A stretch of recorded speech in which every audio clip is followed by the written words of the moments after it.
Mhm. Hey, have you seen Star Trek Discovery Season 2? I'm going to do a review on it. I call it Star Trek by people who have never seen Star Trek. Coming up in just a minute.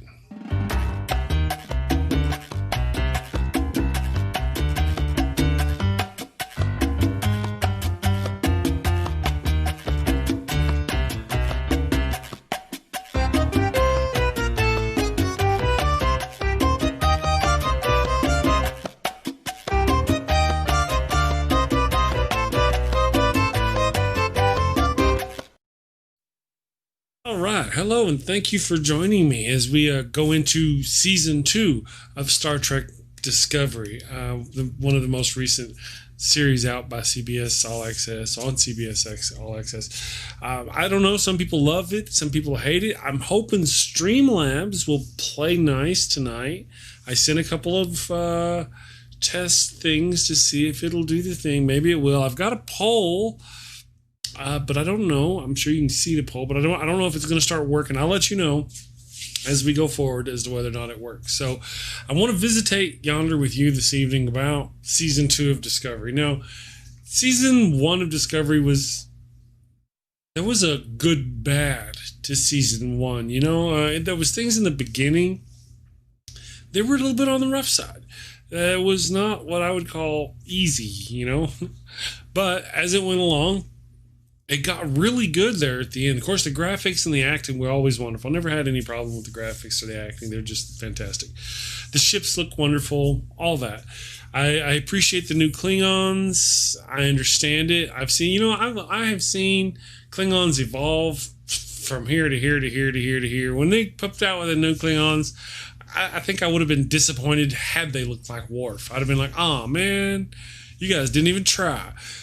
They'll get there. I kind of like where they've gone. I think they'll probably make them a little even more humanish as they go down the road. But anyway, so I don't really have a problem with that. I enjoyed those aspects of it. Now, it's been a while since I've seen this series. I've watched a couple of catch-up shows the last couple of days just to kind of remind me of what happened, and I made myself some notes. So some of my comments may not necessarily be in order. I might say something about this, and then this here happened later, and blah blah blah. But so don't worry about that. We'll get there. If you're watching this, I'm presuming you've seen the season, and you wanted to know somebody else's thoughts upon it. So here we go. One of the things I want to mention. Oh, wait! Before I get too far, I want to say hello to the people who are watching. Hello, tons of mice. Nice to have you with me this evening.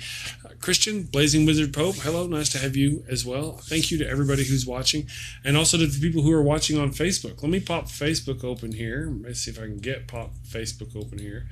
Me and Facebook, I can stream to YouTube. I get it. I get face to YouTube. I don't get. There we go.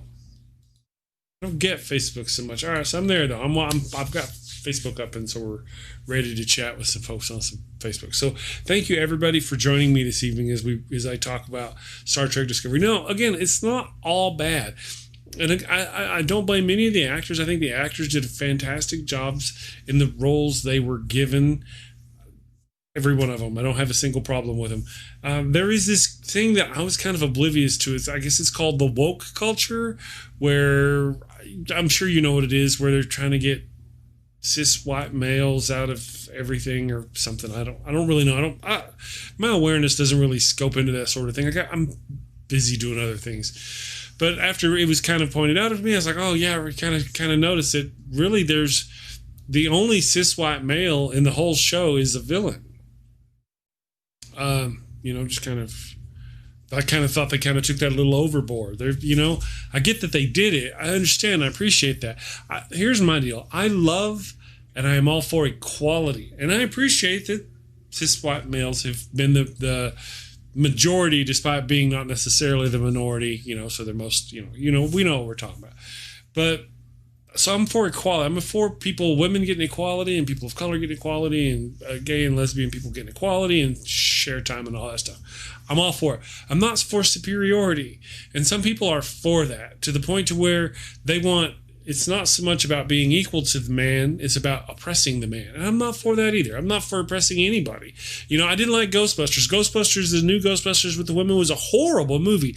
Look what they did with Chris Hemsworth. I mean, they didn't do that with the Potts chick in the old Ghostbusters. They didn't make her just butt stupid to where she couldn't tell whether the phone is in front of her or over in a terrarium. That was insulting. That was, you know, they wouldn't have put up with it being the reverse, because it wasn't that bad. It wasn't, anyway, it wasn't that bad. I'm for equality. They could have tried to be equal, but they tried to be better, and I don't really care for that. So in this particular case, it does kind of seem that way. There are no, it doesn't appear to be any cis, white, normal, hetero males kind of around at all that aren't villains, who aren't villains. Now, there are some of them, there are a couple of them, and handsome they are. Smart, well played, everything, the character, but they seem to, at this point in the show, be villains. Just kind of a point I want to make. Ash Tyler included is a villain, a murderous villain. Just saying. He kind of turns to the good side, but yes. So, hey, Scott, nice to have you with us again this evening. Thank you for joining us. I'm going to rant some more this time about season 2. So I'm not against equality for those things. I'm very pro that. And I realize the oppression that men have had and done to women and to people of color. I totally get all that. I'm very supportive of all those things. I'm just not for oppressing the men either. You know, there are some men out there who goes, don't let them become equal, because if they become equal, they will want to become more. And things like this kind of prove that. That if they had their way, they just completely wipe cis white men out of the show completely altogether. You know, so it just kind of seems that way. I'm a little, again, as I mentioned, this isn't really an area I poke my head into. I don't really know a lot about it. I just kind of noticed it. I am pro for everybody. I like having strong female characters and gay characters. I didn't mind. I thought it was awesome that they had gay characters on there, openly gay, that were doing the thing. It was really refreshing that they were being, you know, I'm down, totally. So, just kind of had that problem with it. I want to go back to something that started in season 1, and that was Ash Tyler becoming a member of Section 31. Now, first of all, it does kind of bug me, Drake. It does kind of bug me that we knew about Section 31 at all. That people, it seems to be a household name. Section 31 is everybody knows who Section 31 is. Everybody and their dog, in fact, knows who Section 31 is. And I thought that kind of bugged me. So I guess they got a lot of people, but apparently they don't have so many people that whenever they need a spy or somebody to come on into the sphere of discovery to learn about stuff, they resort to Ash Tyler. That's the only person they have. The best thing. I mean, and they can you can trust this guy, right? You absolutely know you can trust this guy, right? And you're just going to throw him in amongst your own ranks of your own super secret organization. That's just ridiculous. It's ridiculous that they would make him a member of the Section 31. That they would give him any rank at all. How many people do they have? I realize at some point in there, all of the people in Section 31 seem to get killed off by the AI. I have that on a note over here to talk about. But still, it just kind of really hard one to kind of fathom. And then, of course, as we'll get to, or you know, we can kind of talk about it now. In season 2, we get to Emperor Giorgio. And Emperor Giorgio comes over to the Federation, over to our side of the thing. And we know the Federation, Section 31, knows a lot about her. They know a great deal about her. She's, you know, who she is, where she's from. And they make her an agent. It's not even like, I mean, you know, I mean, it's ridiculous. It's stupid. Don't people have to, I mean, it's like making somebody an FBI agent. Or a CIA agent. Just boom, here, this person is just now your CIA agent. Just because. You know, CIA agents go to college and university and study and work, and they spend years doing this and this and this and jumping up and down and hoo-ha or whatever they do. It's not something of badge you just give away. And you'd think Section 31, the ultra secret super intelligent spy organization of the Federation would do more than hand their badges out as if they had gotten them out of a cereal box. It's more like not if they're going to get a badge, it's which badge they're going to get. They woke up that morning, they got their Star Trek cereal, they shook it. Oh my goodness, I'm this ex-Empress bad guy. But guess what? All of a sudden, I found my super secret badge in my box of cereal because that's how quickly they give this crap away. Wasn't that ridiculous? Who else saw that as ridiculous? Show of hands. Just nod. Okay? Good. I'm glad we all agree. Oh, no. That's good. Okay, thank you. Tons of mice. No worries. Yeah, so, you see what I'm saying about the thing? I mean, it's just a little bit on the ludicrous side. I'm just saying. If you're familiar with what's going on. Okay, now, moving on. We may touch back on that again. There's something else that happens. And that's that, in season 2, now we get the notion that the mycelial network is like this secret place that I guess nobody, because I don't know, but I'm not really sure how all that works. How does that all work again? Because we've never seen it before. All right, I'm just going to skip down to my list. Hold on. I'm going to take the mycelial network part. That obviously, clearly, in this part of the story must go up in the list is actually what happens. Okay, because we got to see that first. All right, so we got this mycelial network that somehow, and I'm not really sure how they explain it, but nobody has ever cracked this technology before. And they go on in this show to tell us that this mycelial network expands the entire universe. All of the universes, in all the fractured universes that Star Trek seems to believe there are. Lazy writing. There's this. So they're fine. There's fractured universes, and the mycelial network goes through them all. Every one of them, all of them, and we've never heard of it before. And something else to point out: this is pre-Kirk technology. So we saw 7 years of Picard technology and all this other, 100 years after, 150 years after. And all these other species, Klingons and Romulans and Klingons and Jedi mind tricks and all those species that are in Star Trek, and none of them ever found this mycelial network. And then a couple of things happen with this mycelial network. And this is kind of... In one thing they have where they get some in the dark, on the other dark universe, there's this one little space station that's tiny compared to the solar system, or compared to the planet it's next to, compared to the solar system, compared to the galaxy, compared to the universe, compared to all of the universes everywhere.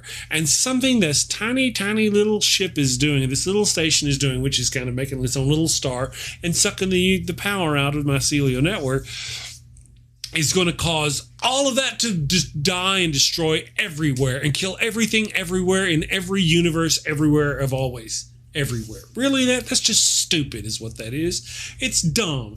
And you know what? So when we've also talked about, this is the other thing that I think is kind of I'm just going to put so Bo kills the doctor.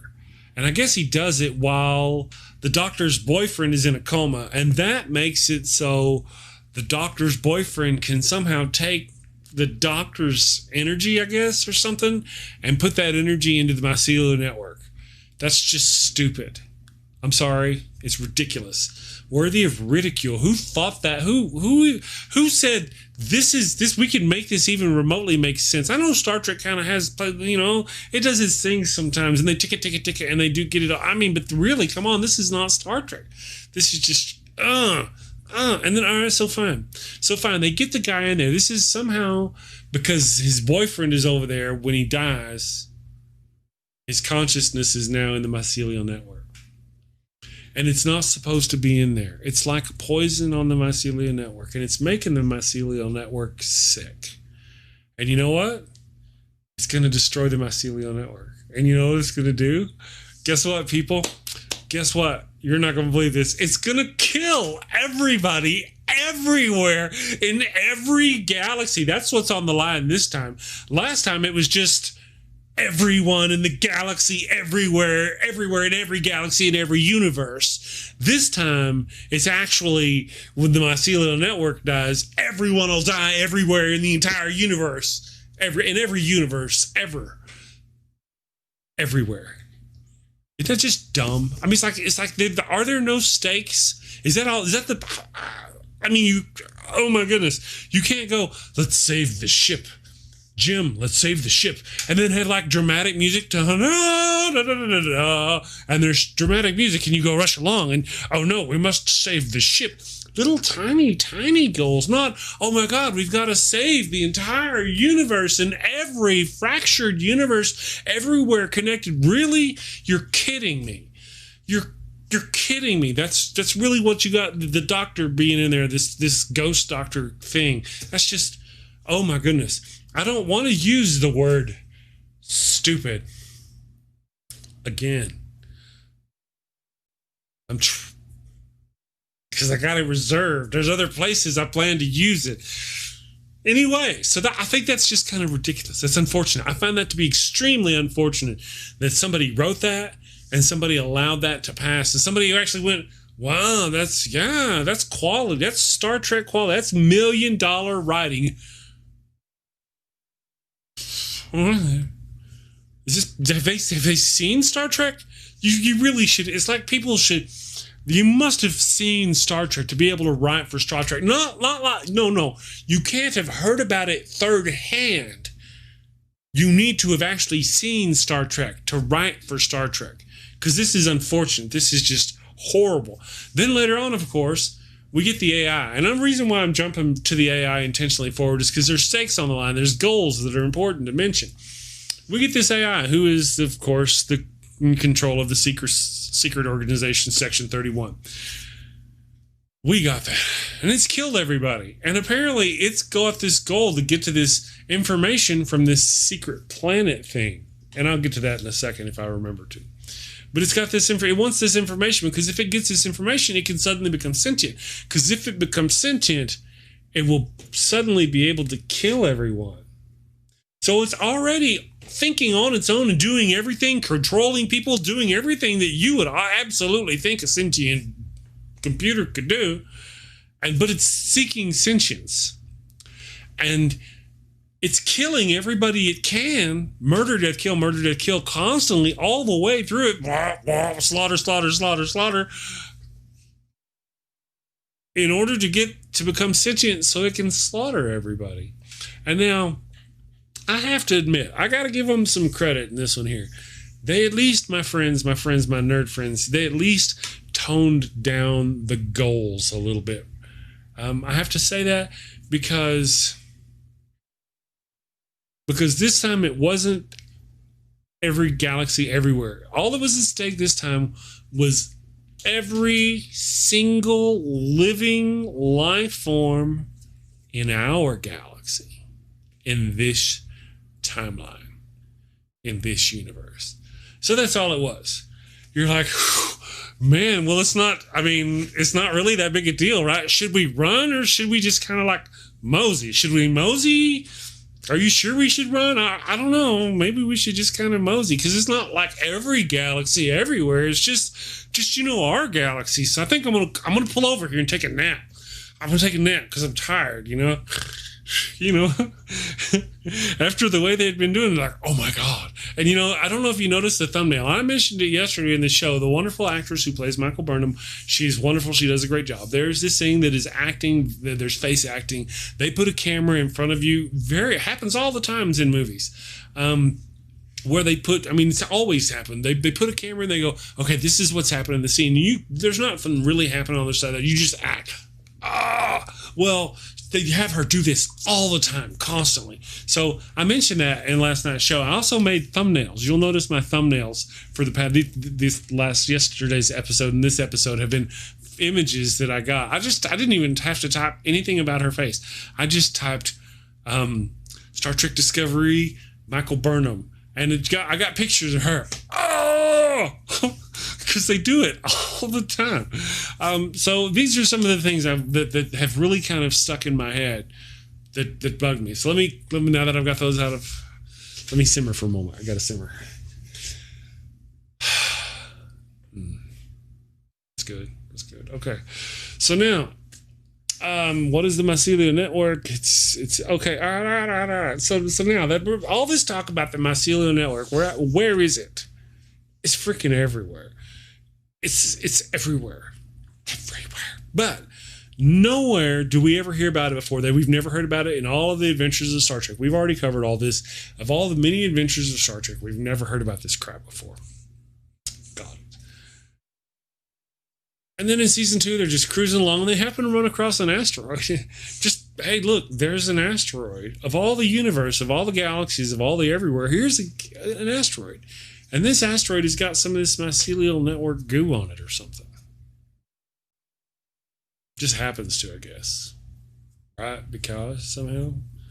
I don't remember how. I guess I need to go watch. There's sure to be some unfortunate logic behind why they say it's there. But anyway, so there's just stuff there. And then it's not really just stuff, though. It somehow gets on Tilly. And then this mycelial network goo can actually get into a person's body and into their brain, and it can make them hallucinate and bend them to their will and make them see things. And I mean, cogent, logical things, people and conversations, and make them do things. This is just, oh man, I don't want to use the word again. I mean, we've seen it before. We've kind of seen those tropes before in Star Trek, but man, they're really pushing. They always bugged me before how, oh, we've gone into this ancient cavern and this worm got in their body and now it's talking and, oh no, that's not Mr. Kelly. I'm not Mr. Kelly. I've been taken over by this worm. By a worm on a planet with nothing like us, who's never seen any species like this, who would have no way to possibly know how to. It's just. But in this particular show, they really reformat. Thank you, tons of mice always adding quality to the content of our show. Yes, reefer madness in space. It does appear to be unfortunate though that this. Yeah, I mean, isn't that just, man? Isn't that dumb? That's dumb, right? Okay, so let me move on because we're gonna come back to that. I mean, and I know some very.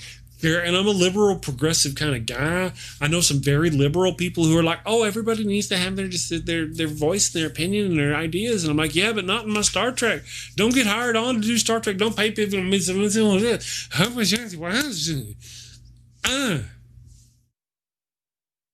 that. Moving on. Okay, so somewhere along the way, they run across this sentient planet. It just stops the Star Trek Discovery out of all the ships in all the galaxy. And it's got all this knowledge. That actually happens to be the knowledge that the AI, the murderous AI that wants to kill everything and is already doing so, wants to get this knowledge so it can become more murderous and more sentient. I know, friends. I know. Somebody really didn't put enough time spitballing this one through. I'm just saying, you got to spitball. I used to do theater. They had round tables. Didn't somebody at some point go, "Hey guys, have you seen this script? This is just, have you seen this right here? This one part where that's just kind of, I wonder if that happened. Did that happen? I don't know. I would think it happened. Surely somebody said something. Somebody.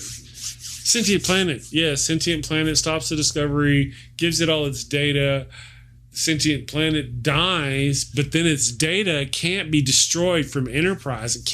Will not let Discovery be destroyed for any reason or cause. Can't photon it, can't self-destruct, can't do anything. Didn't that knowledge have that kind of power to keep the damn thing alive? I mean, and it was willing. The Discovery had unwilling participants battling against it to stop it the whole time. And yeah, this spitball roundtable people think this through. It's a little bit of logic. I charge by the hour if the Star Trek CBS people want to contact me just to kind of read things through first. And I can go, yeah, you know what, I'll just do a pen, like a red pen, one of those red pens. I'll call it my ridiculous pen. My stupid pen. I'll work on that one. We're working on that one together, folks. Okay, so moving on. Destroying everything. Yes, I covered that. Destroyed everything. Okay, you know, I want to talk about a couple of things here, and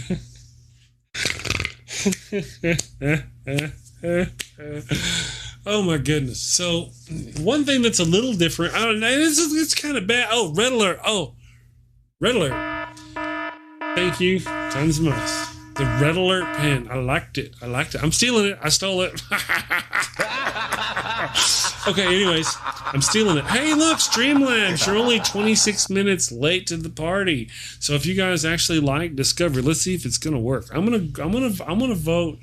Man, I'm gonna have to go. I always say I like it and hate it, but for a poll, you know, where you gotta be, I can't be meh. I gotta choose. I'm gonna go no myself. I'm gonna vote, because I can vote, and I'm gonna go no. Damn it, I mistyped it. Vote. No. Let's see if the poll actually. Hey, look, it's working. So I don't know why it takes 20 minutes to. Did the stream die? The stream hasn't died. Okay. So far, no repeat of yesterday. All right, so that's cool. So now we have a working poll. Thanks, guys, for taking the poll. So now there's a little bit of a difference. They do this in season 1. They talk us to death. They talk us to death. They talk us to death. That's fine. They do a little bit. There's a little bit of exposition that they got to do, and I mean, it's okay. You understand it, and you're like, man, really? Okay, cool. That's enough. I get it. I get it. But then you get to season 2, and season 2, they are unrelenting. It is talk. We're going to sit in here and we're going to talk and we're going to talk and we're going to talk and we're going to talk and we're going to talk. And then, you know what we're going to do? We're going to walk in there and we're going to talk. There's actually a scene in there, my friends, and I'm not lying to you. I would not lie to you here in front of God and everybody. I would not. There's a scene, and I'm sitting here watching it. I'm watching it with the wife, and I'm like this. I'm like, oh my God, you're talking me to death. Please stop talking. So they're talking in this scene, right? And they get up from this scene, and one character, I think it was Barnum, gets up and walks out of the room. I think somebody else knocked on the door, right? So they get up, walk out of that room, walk into the next room, have a seat, and start talking. And talk, and talk, and talk, and talk, and talk. You know what I mean? I mean, they just go on about themselves and talk, and talk, and talk, and talk, and talk. You got to feel my pain, friends. They talk. I mean, it's just talking. You know what I mean? Talking. Just yep. Sit here. I need to talk about your feelings about this, of your feelings, and you're my feelings, and these are my feelings, and your feelings, and the feelings that we had before we had these feelings, and those feelings that the people had before, and our kids' feelings, and the kids' feelings that we had. I mean, right? I mean, it's just talk. I'm sorry. I didn't mean to go on, but you know, they kind of go on. So there's a lot of talking. Macho talking goes on. Before I forget, I want to say hi to God Camera, the God Cam. Hello, God Cam. And then, of course, the Bald Spot Cam back there, watching ever so diligently for the Bald Spot pot to start sneaking up on me. Fortunately, Finestra is working its magic. Okay, so there you go. See tons of mice. Step out, brother. There you go. So back to my rant. Because I actually, despite all my dissing on Discovery, there are things I appreciate. The only thing I dislike is the story writing. The writers, apparently. People, I'm sorry, they're probably going to end up kicking my ass on these days on my way to my mailbox. I'll get jumped by somebody, like, they'll be hitting me. I'll be I'm like, what? Like, we're the Star Trek writers, and we're tired of you talking bad about us. I'm like, all right, I'm going back in the house now. I'm funny is what I am. Anyway, so there's things I don't particularly care for. So now let's move on to the talking part. Okay. So this planet, when this planet that I mentioned earlier, it pops out of nowhere, it sends out this like field. And this field apparently gives Saru a Woody of a different kind of nature that he's not prepared for. And this is something that I got to talk about Saru, first of all. This guy, I don't, I'm a little ambivalent towards his character. He's very weak. The character is weak, played by a great actor. Great actor does a great job.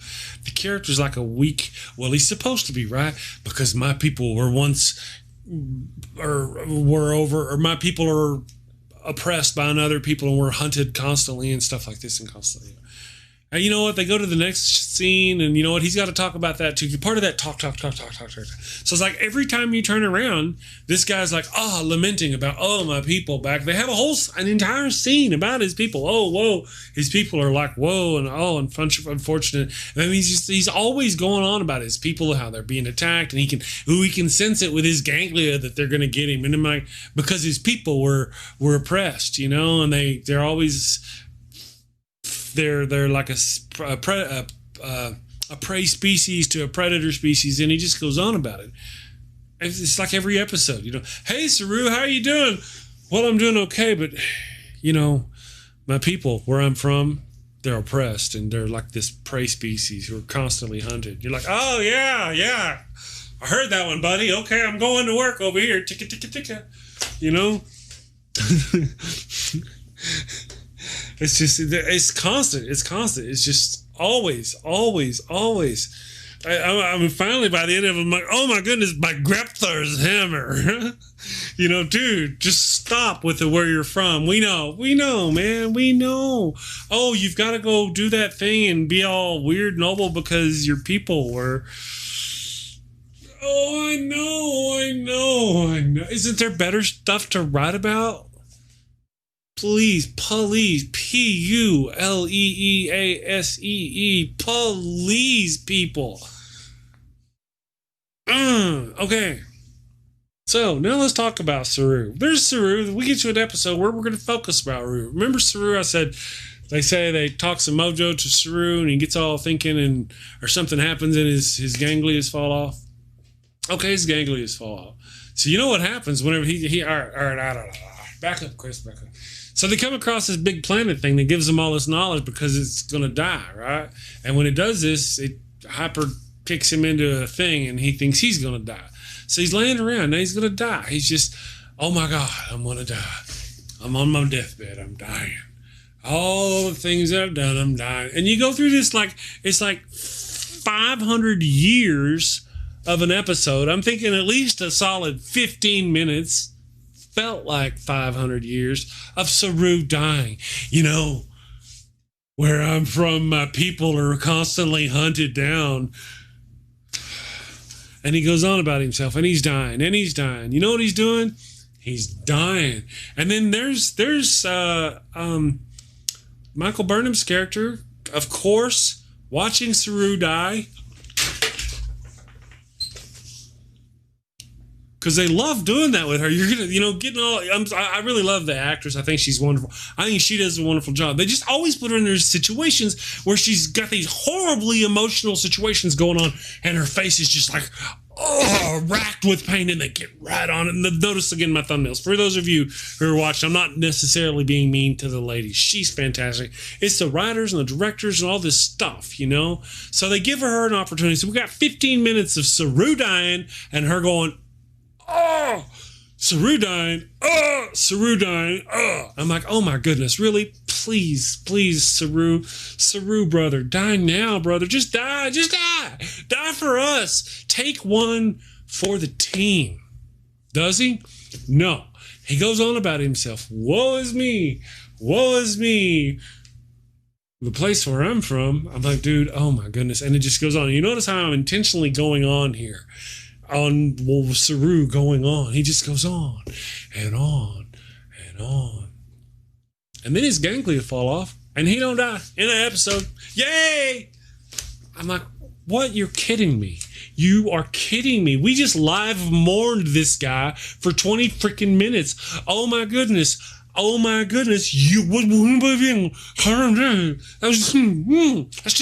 just wasted all my time. That was really? Why couldn't you have done that with Jadzia? Bring me back some Jadzia. Come on, people, find Jadzia. And then my Mycelial network. Do it now.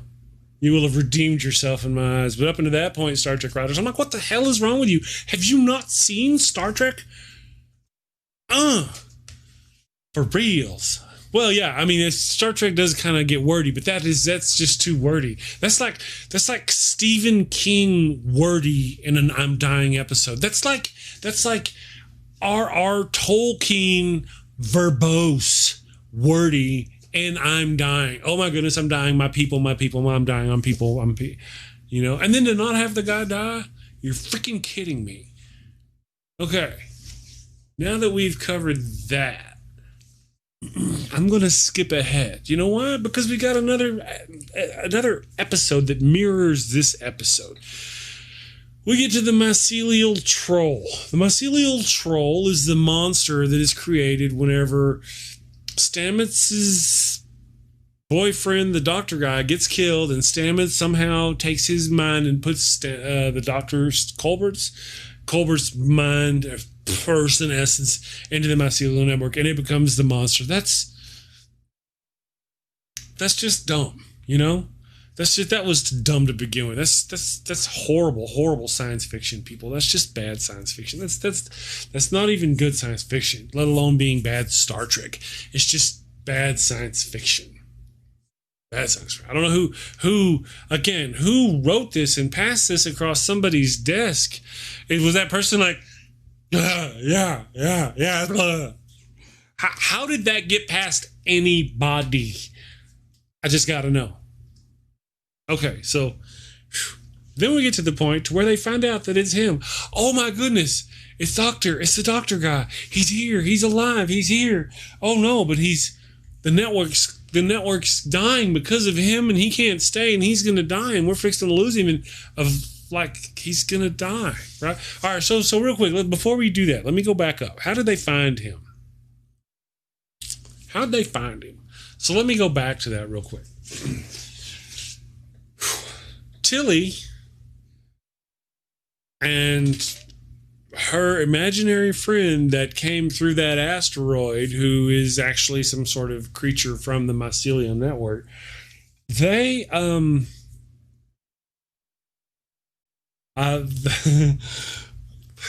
forgot my dream.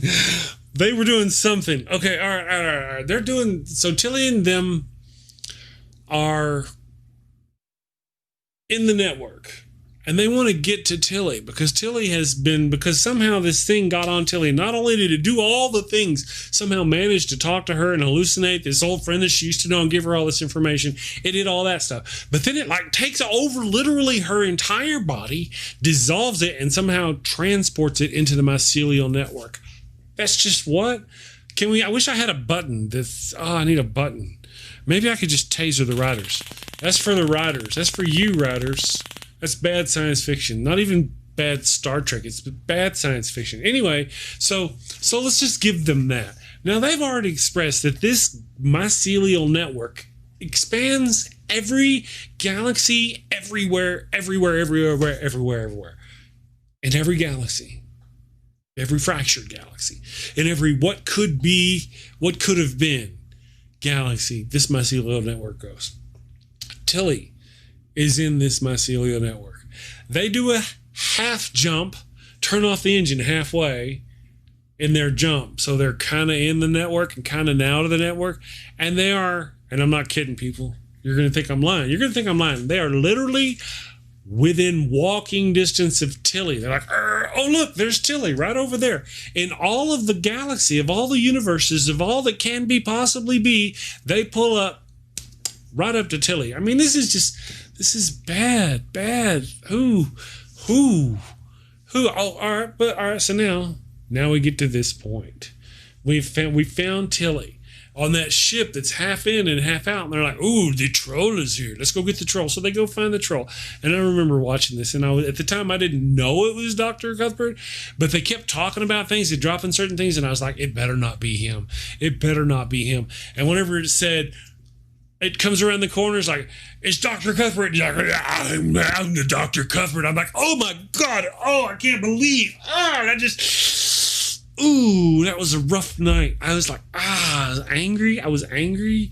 I was like, this is just unfortunate. Who the hell writes this stuff? Now, of course, I've shared with you. I scared my dogs. My dogs thought I was angry. Sorry, puppy dogs. I'm not angry.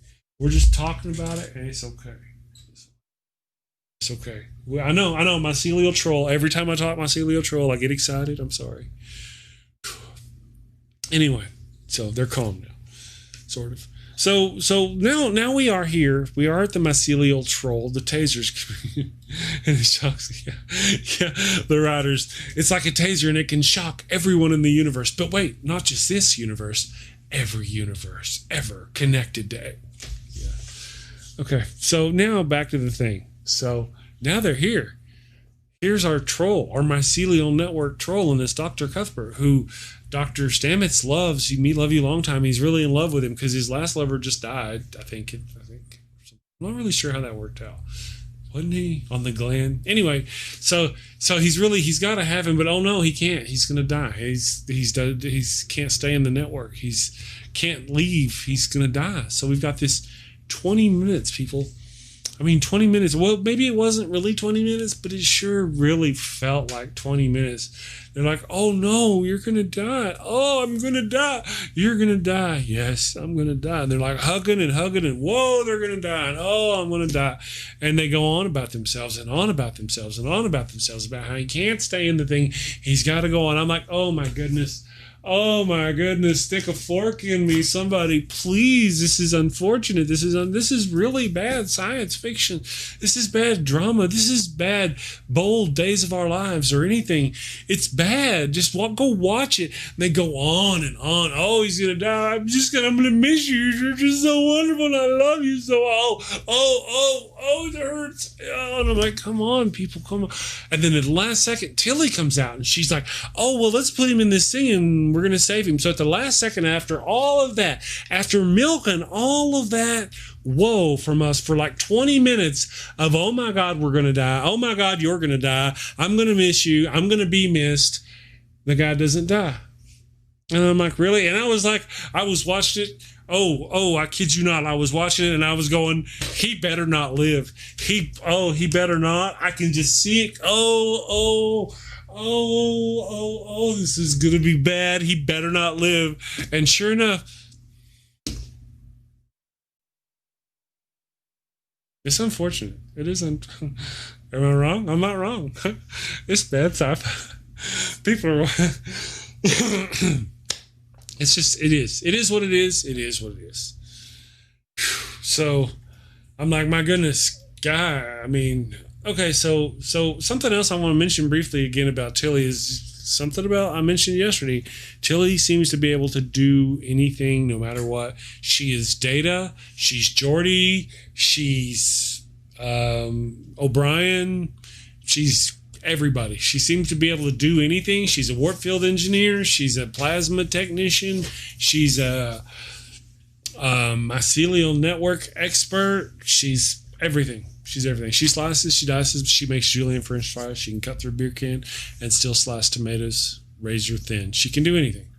And she does. Despite being a cadet, which I've already gone on about, she should not be on the ship because she's a cadet. It's a super secret ship in wartime with the most advanced technologies being experimentally tested in wartime behind enemy lines. There's no way a cadet. It's just ridiculous. Worthy of ridicule. I hate to keep saying it. I may need to get a stamp. A button. It says worthy of ridicule.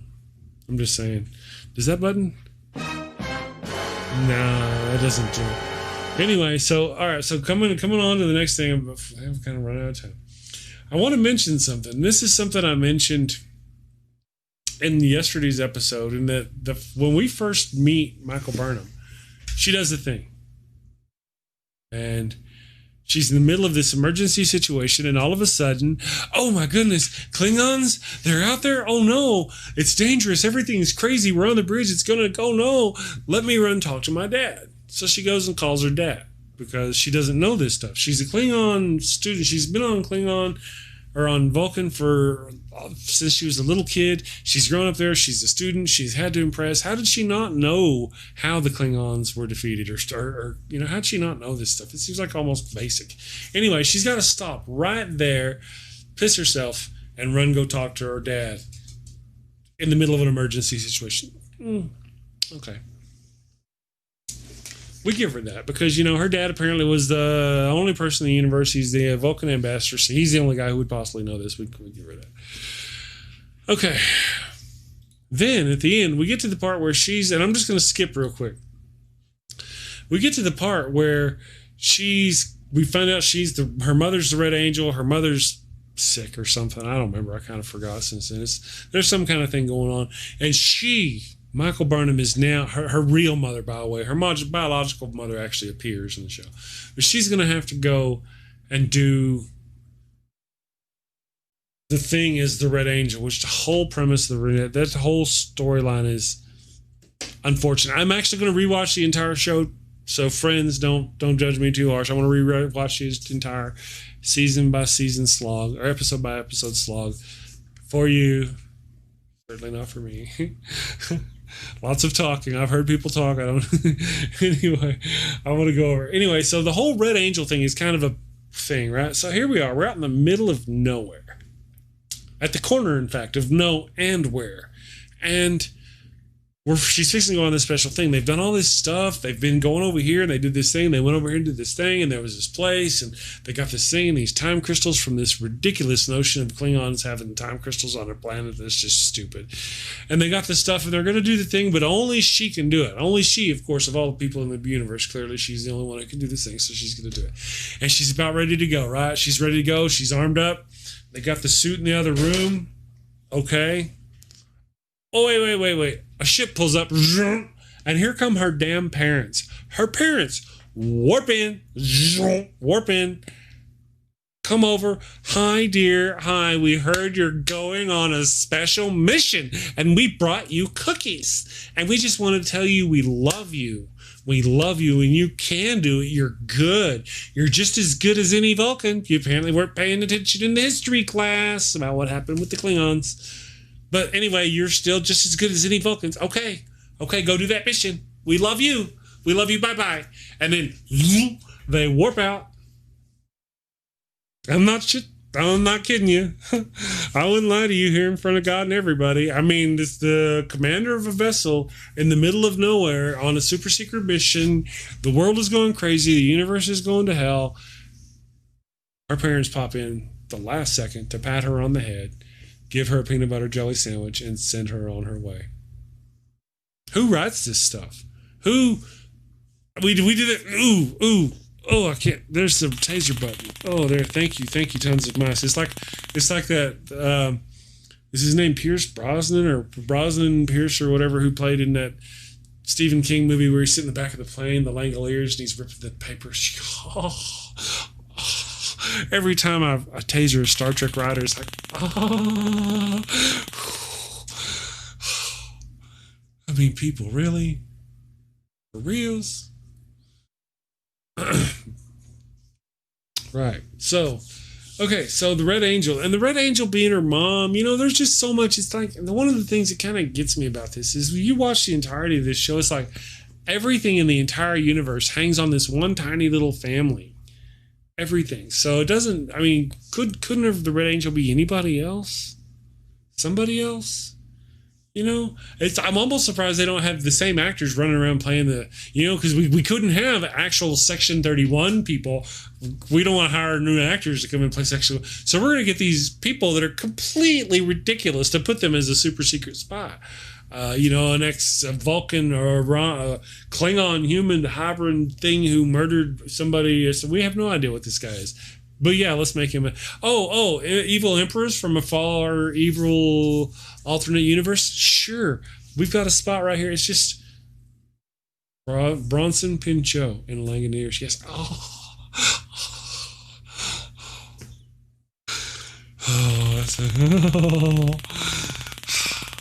Star Trek writers, man, I tell you.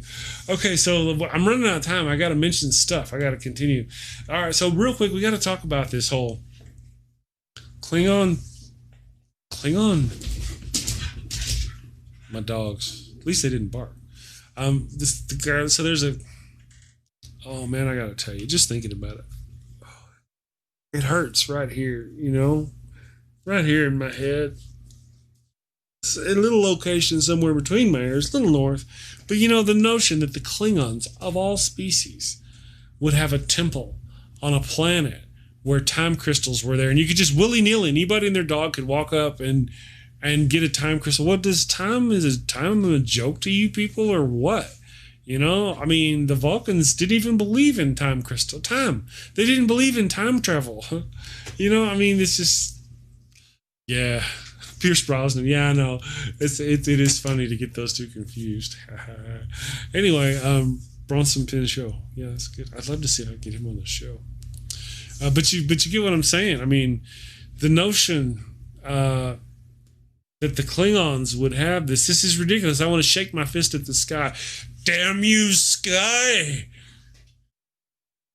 Anyway, so it's just kind of just ridiculous. The Klingons have a time crystal. And wait. You know, you couldn't do anything else with the story. There's nobody else at that temple. There's nobody at that temple. That temple didn't have people? No. The only person that could possibly have greeted Captain Pike was the now fully grown son of Ash and Laurel, who they hid on this planet. What's the purpose of hiding him? Did they never want... I mean, what? This is just dumb. There's dumb. I mean, this is bad science fiction, people. This is unfortunate. I mean, like, if fortunate were over here, you know, this would be like less than fortunate. It would be over here. Fortunate is here. Less than fortunate. That's, I mean, right? How does that make sense? It's pretty. They do a great job. It looks beautiful. And that final scene, oh my goodness, where where Spock and Michael Burnham have to get out with the ship, and he's in a shuttlecraft, and she's in the red suit because she's got to do that mission that Mom and Dad just called and hugged them for, right? And they're on this, like, I guess, floating asteroid. For some reason, I don't remember why. She's got to be there for that. And there's this whole battle going on of Section 31. Good thing her mom and dad weren't there when they showed up, because that would have just been... Anyway, so all this is going on, and Michael Barnum naturally is making that face. Oh! You know, she's got it. There's one with her in a mask. You can see it with the reflection. She's like, oh! So... I'm like, man, really? For reals? And that scene there, too, goes on, and it doesn't make sense. There's a battle going on with all this stuff, and they got to fly the suit out there over in the middle of all that. This is just dumb. Oh, my goodness, who writes this stuff? Oh.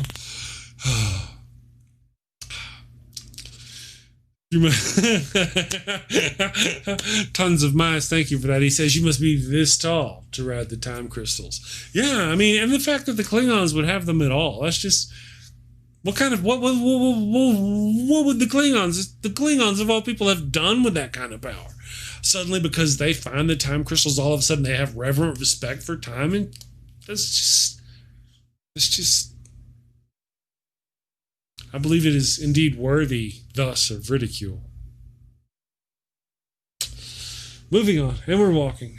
We're almost there. So we were watching the show. Now, I have to admit, by the middle or end of season 2, I was really starting to have a hard time kind of keeping focus on what was going on in the world. And we're going along, and they're like, oh no, there's no way this thing is going to happen. We need this one thing, or it's just not going to work. And Tilly's like in the garage or something. She's doing something, probably being the Warfield engineer, she's a Mycelial engineer. She's doing something because she does everything, right? And out of nowhere pops up this lady, and she's like, oh, hi. And Tilly's like, Queen Poe, how are you doing? Oh, buddy, girlfriend, how are you doing? And they're like, oh, well, I'm doing the thing, but you need to come help. And she's like, oh, yeah, I remember when we were on your planet, we did the thing. Oh, you need my help. And they go on, I'm like, who are you? Where did you come from? I've never seen this person. I actually question, did I miss an entire episode where this individual did something with Tilly? Because up to this point, I'd never seen her before that I remember. And maybe this and indeed this could be my fault. And upon a rewatch, I may go, oh, there she is. I was obviously not paying attention last time, but in my current cognition, that was what happened. We were watching along. I was here with the wife, and I'm like, oh my goodness, who is this person? Where'd she come from? Dig the eyes. The actress is fantastic, but it's like a Deus Ex Machina right there, man. Bam, you need something? Oh, here's this person, and all of a sudden I'm a magical fairy, and I got everything you need. It's in a box, the handy dandy magic box. It's right here, and it does everything you want. I got it. I just happen to be the person. I'm the guy. You need a guy. I'm the guy. Who's got the stuff? I got the stuff, because I happen to be the guy. Out of nowhere. Surprise. Hi, Queen Poe. Anyway, so I need to go back and watch that one. And now to kind of wrap things up, who is Michael Barnum again? You know, we watched Spock. We knew who Spock was. We had years with Spock. We knew Spock, and then all of a sudden we found out Spock had a brother, an actual half brother. Spock has a half brother named Sybok, and he goes on to do bad stuff. We never have you got anybody in this who's seen Discovery? Have any of you seen Sybok? Apparently the writers don't watch Star Trek, or they would know, or they would mention somehow, where's Sybok? I'm sure somebody along the way will go, oh yeah, Sybok, you got to mention it, you know. But come on, people. You know, this is another one of those unfortunate moments where why, you know, I mean.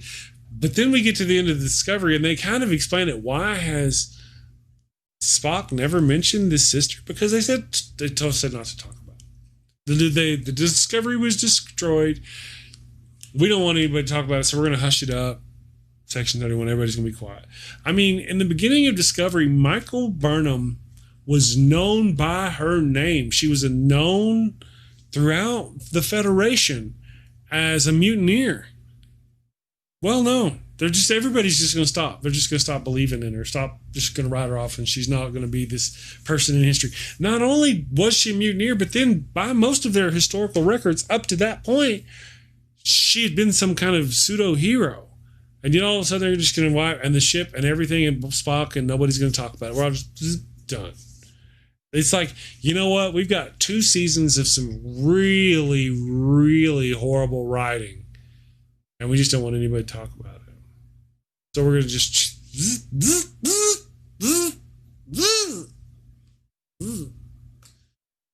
That's just... Okay. Yeah, we're not going to talk about it.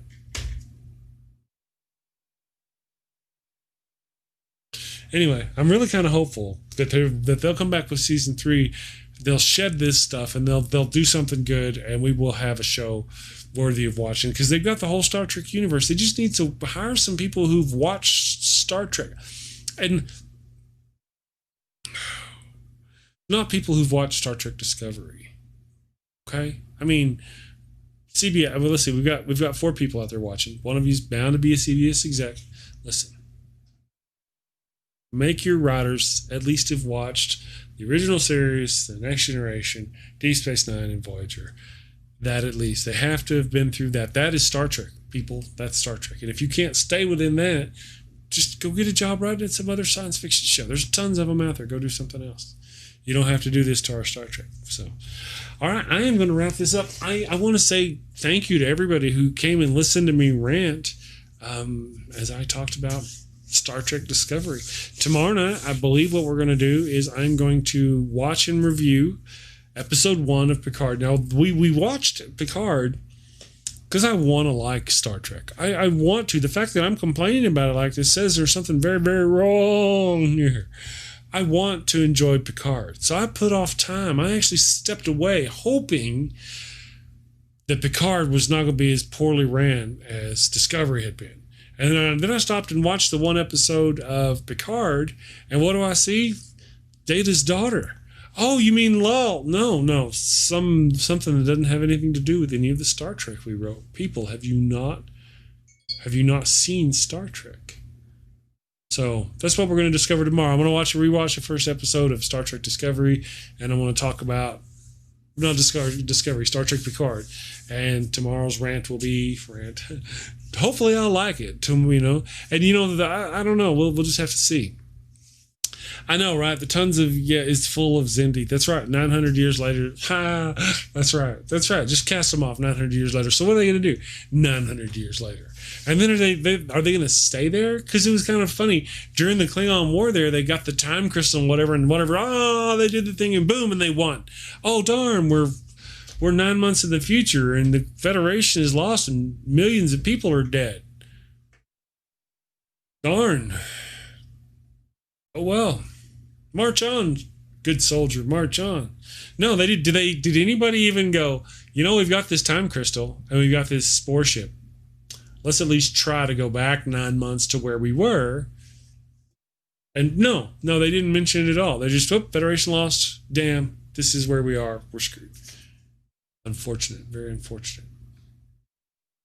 Again, I want to thank everybody for joining me. You guys are wonderful. Thank you, Tons of Mice, the Blazing Wizard, Pope, Scotty. You guys are just fantastic. We will grow as we grow the channel. I'm learning about this stuff, so it's fun. Like I said, I say it often that I could sit here and rant about sci-fi, and buddy, it ain't wrong. So hello, bye to God up in the sky cam, and of course to the bald spot cam. Yeah, you guys have a great night, and we will see you tomorrow. Take care. Thank you for watching the show. A special shout out to my gold level Patreon supporters, Ian Davenport, Cindy Plaza, and Tons of Mice. Thank you, and have a great day.